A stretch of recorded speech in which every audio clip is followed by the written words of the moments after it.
తెలియజేశాను, నాకు తెలుసు కాబట్టి. కానీ తర్కము నాకు తెలీదు. థ్యాంక్ యూ సో మచ్, మీరు నాకు తెలియజేశారు. అండ్ ఇప్పుడు రవితేజ విల్ స్పీక్. అందరికీ నమస్కారం, నేను రవి మహాదాస్యం అండి. ఈరోజు కొంచెం థ్యాంక్స్ చెప్పడాలన్నీ ఆపేసి ఎవరికి థ్యాంక్స్ చెప్పదలుచుకోవట్లేదండి, ఒక్క వంశీ గారికి తప్ప. Vamsi garu, thank you so much for releasing a film అండి. Thank you so much. ఇంత స్పష్టంగా నేను ఎందుకు చెప్పగలుగుతున్నానంటే అండి, డబ్బింగ్ ప్యాచ్ చెప్పడానికి 2 weeks బ్యాక్, 1 month బ్యాక్ వెళ్ళానండి. డబ్బింగ్ ప్యాచ్ చెప్పడానికి వెళ్ళినప్పుడు మీరే చెప్పారు ఆ చేంజ్ కూడా. అప్పుడు మా డైరెక్టర్ గారు రోజుకి 20 గంటలు కష్టపడుతున్నారండి సినిమా కోసం. ఆయన మొత్తం ఆల్రెడీ చూడడానికి కొంచెం సన్నంగా ఇలా ఉండేసరికి 20 గంటలు కష్టపడితే మనిషి అంత వీక్ అయిపోతారండి. అంత వీక్ అయిపోయిన మనిషి కళ్ళలో ఫస్ట్ టైం స్పార్క్ చూశానండి. ఆ రోజు ఆ స్పార్క్ చూశాను ఎందుకంటే ఆయన చెప్తున్నారు వంశీ గారు మన సినిమా తీసుకుంటున్నారు అని.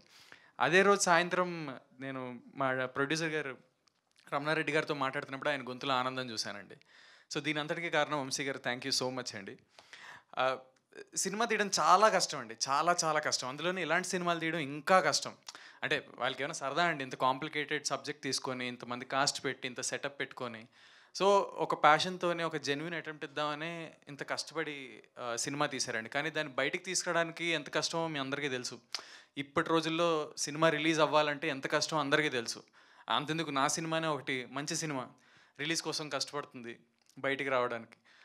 అలాంటిది అంత కష్టాల్లో మా సినిమాని బయటికి తీసుకొస్తున్నందుకు రియలీ థ్యాంక్స్ అండి.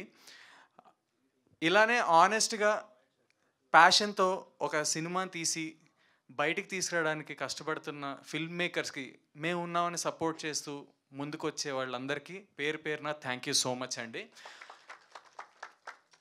ఇంకేటైతే మరి December 25న మా cinema Srikakulam Sherlock Holmes cinema భలేగా వచ్చింది. ఎస్, మీ అందరూ చూసేసి మీ అందరికీ నచ్చేస్తుందని కోరేసుకుంటున్నాను. అది సంగతి మరి. ఓకే, థ్యాంక్ యూ అండి.